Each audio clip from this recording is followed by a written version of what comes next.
10वीं के सभी बच्चों का बहुत बहुत स्वागत है। यहाँ पर अब संस्कृत के पेपर के बाद आपकी बारी रहेगी गणित विषय की। गणित विषय का कक्षा 10वीं का जो आपका पेपर रहेगा 10 मार्च 2025 को आप पेपर देने वाले हैं।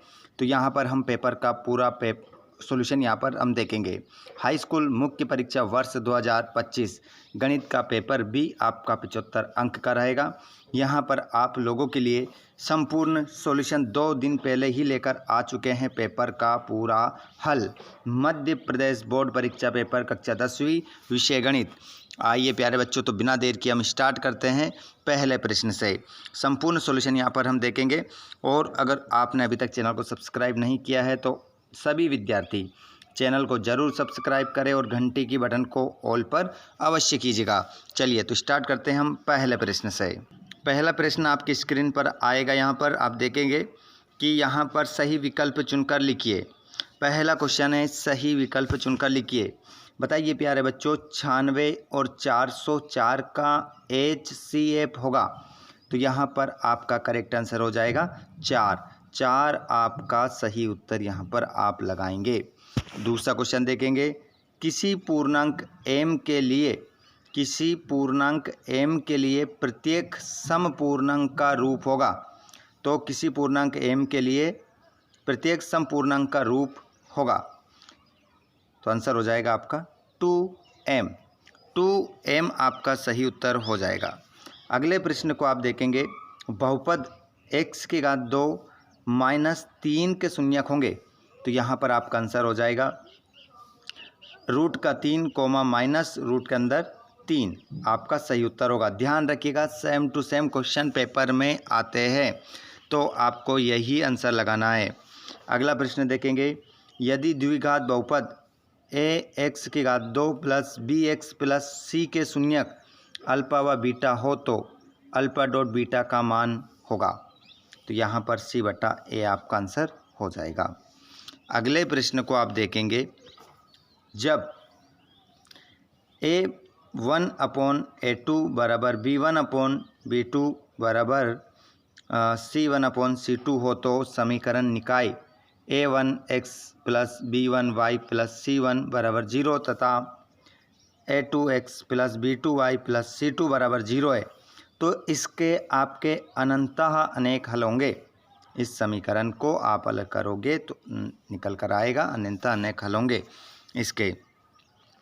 अगला क्वेश्चन आप देखेंगे, एक वृत्त का व्यास 16 सेंटीमीटर है तो उसकी त्रिज्या होगी। तो उसकी त्रिज्या बच्चों 8 सेंटीमीटर हो जाएगी। अपने हाथ में कॉपी और पेन अवश्य रखिएगा। और आगे हम इंग्लिश मीडियम वाले बच्चे सेम आंसर देखेंगे अपने। और जितने भी क्लास लाइव में जुड़ रहे हैं, हमारी सभी 10th के विद्यार्थी जितने भी लाइव क्लास में जुड़ रहे हैं, आप सभी एक बार इस क्लास को अपने दोस्तों को ज़रूर शेयर कर दें। और देखिए यहाँ पर 74 के हमारी फैमिली हो चुकी है, 1.74 के। तो आप सभी यहाँ पर 75 के होने में मात्र 5 सब्सक्राइबर और घट रहे हैं, 5 और घट रहे हैं। तो सभी 5 कोई भी जल्दी से सब्सक्राइब कर दो ताकि हमारी फैमिली जो है कितनी हो जाए, 75 के हो जाए, 1.75 के हो जाएगी। 5 लोग जो बच रहे हैं जल्दी से सब्सक्राइब कर दीजिएगा। देखिए क्वेश्चन पहला, √5 एक संख्या है, कैसी संख्या है? तो आंसर होगा अपरिमेय संख्या है। अगला प्रश्न देखेंगे, एक त्रिघात बहुपद के अधिक से अधिक शून्यक हो सकते हैं 3। आंसर हो जाएगा 3 आपका आंसर होगा। यदि b की घात 2 4ac बड़ा है 0 हो तो द्विघात समीकरण के दोनों मूल कैसे होंगे? तो वास्तविक क्या होंगे? भिन्न होंगे। वास्तविक भिन्न आपका हो जाएगा। सभी वर्ग होते हैं तो आंसर आ जाएगा समरूप होते हैं। और x अक्ष और y अक्ष का प्रतिच्छेद बिंदु कहलाता है, तो उसे कहते हैं मूल बिंदु। स्पर्श बिंदु से जाने वाली त्रिज्या स्पर्श रेखा पर क्या बनाती है? लंब होती है। बेलन के आयतन का सूत्र लिख के रख लो, πr² आपका आंसर होगा। आगे इंग्लिश मीडियम में अपना आंसर देख लेंगे इंग्लिश मीडियम वाले। और यहाँ पर जोड़ी आप देखेंगे, sine square theta plus cos square theta, इसका जो मान आएगा 1 निकल कर आएगा। और अंडर रूट में सेक स्क्वायर टीटा -1, तो इसका आंसर टेन टीटा आएगा। और 1 प्लस कोट स्क्वायर टीटा, तो इसका आंसर कोसेक स्क्वायर टीटा हो जाएगा। और सेक 90 माइनस टीटा, तो इसका आंसर जो आपका निकल कर आएगा कोसेक टीटा निकल कर आएगा। और टेन 60 डिग्री का जो मान आएगा वो आएगा अंडर रूट 3। और sine theta 0 degree, sine 0 degree का जो मान निकल कर आएगा वो 0 ही निकल कर आएगा। इंग्लिश मीडियम की जोड़ी सेम रहेगी, आप लगा लेना ऊपर देखकर। उसके बाद में यहाँ पर आप देखेंगे एक शब्द उत्तर, दो चरों x और y वाले रैखिक समीकरण का मानक रूप लिखिए। तो इसका मानक रूप निकल कर आएगा ax plus by plus c बराबर 0, ये इसका मानक रूप हो जाएगा। आगे चलते हैं हम। द्विघात समीकरण x square minus 4x plus 4 बराबर 0 के विविक्तीकरण का मान क्या होगा? तो विविक्तीकरण का जो मान हो जाएगा वो 0 हो जाएगा बच्चों, शून्य शून्य आप आंसर लिख सकते हैं। आगे चलते हैं। समांतर श्रेणी 10,7,4 का 10वां पद क्या होगा? तो इसके 10वें पद में हम घटते क्रम में जाएंगे तो इसका -17 हो जाएगा, -17 आपका आंसर रहेगा। आगे चलते हैं अगले क्वेश्चन की ओर। प्रश्न नंबर आपका अगला रहेगा।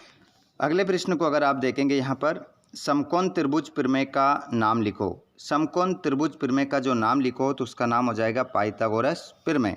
ध्यान रखिएगा पाइथागोरस सही साठ हमें लिखना आना चाहिए। अगले क्वेश्चन को देखेंगे, माध्यिका ज्ञात करने का सूत्र लिखे। तो m बराबर l प्लस कोष्टक में n/2 और माइनस CF/F गुणित h आपका आंसर यहाँ पर हो जाएगा। ये पूरा सूत्र है माध्यिका ज्ञात करने का। सर्वाधिक बारंबारता वाला वर्ग क्या कहलाता है? तो उसे हम बहुलक कहते हैं। और एक असंभव घटना की प्रायिकता क्या होगी? तो आंसर होगा 0। इंग्लिश मीडियम के भी क्वेश्चन है यहाँ पर। और यहाँ पर सत्यापत्ति हम देखेंगे। देखिए 2, 4, 8, 16 एक समांतर श्रेणी है, तो इसका आंसर आपका अपत्य हो जाएगा। बिंदु कोष्टक -8,8 द्वितीय चतुर्थांश में स्थित होगा, सत्य। किसी वृत्त की स्पर्श रेखा उसे 2 बिंदु पर प्रतिच्छेद करती है, असत्य। r त्रिज्या वाले वृत्त की परिधि बराबर 2πr होता है, सत्य। शंकु का आयतन बराबर πr² h होता है, असत्य। किसी निश्चित घटना की प्रायिकता सदैव 1 होती है, सत्य। यहाँ पर देख सकते हैं आप प्रश्न क्रमांक 6। इन क्वेश्चनों को लगाना है आपको अपने बोर्ड पेपर के लिए। छठा, सातवां, पूरा 23 तक आपको मैं बताने वाला हूँ। यहाँ पर 8वां क्वेश्चन स्क्रीनशॉट ले लो फटाफट, इन क्वेश्चनों को लगा लीजिए। और जिन बच्चों ने अभी तक चैनल को सब्सक्राइब नहीं किया है, सभी चैनल को सब्सक्राइब कर लें। नेक्स्ट वीडियो आपको मिलने वाला है, हर एक क्वेश्चन वही आएगा जो आप यहाँ स्क्रीन पर देखेंगे। इन क्वेश्चनों को लगाइए। और अगर आपको इनके आंसर चाहिए तो आप कमेंट बॉक्स में ज़रूर लिखिएगा, हाँ हमें आंसर चाहिए, ठीक है। तो आंसर भी आपको नेक्स्ट वीडियो में प्रोवाइड करवाने की कोशिश करेंगे। ये 12वां है। और ये रहा आपका 13वां प्रश्न, ये रहा 14वां, ये रहा 15, ये रहा 16, ये रहा 17, 18, ये रहा 19, ये रहा 20, 21, 22 और ये रहा प्रश्न नंबर आपका 23वां, ठीक है। हिंदी मीडियम और इंग्लिश मीडियम स्क्रीनशॉट ले लेना और इस पेपर की तैयारी आप अच्छे से कर लीजिए, क्योंकि बहुत ही बेहतरीन तैयारी आपकी इस चैनल के माध्यम से हो जाएगी। वीडियो पसंद आया हो तो लाइक ज़रूर करिएगा। आप इस क्लास को कहाँ से देख रहे हैं कमेंट बॉक्स में ज़रूर लिखिएगा। आपका नाम क्या है ये भी आपको लिखना है। धन्यवाद, थैंक्स फॉर वॉचिंग।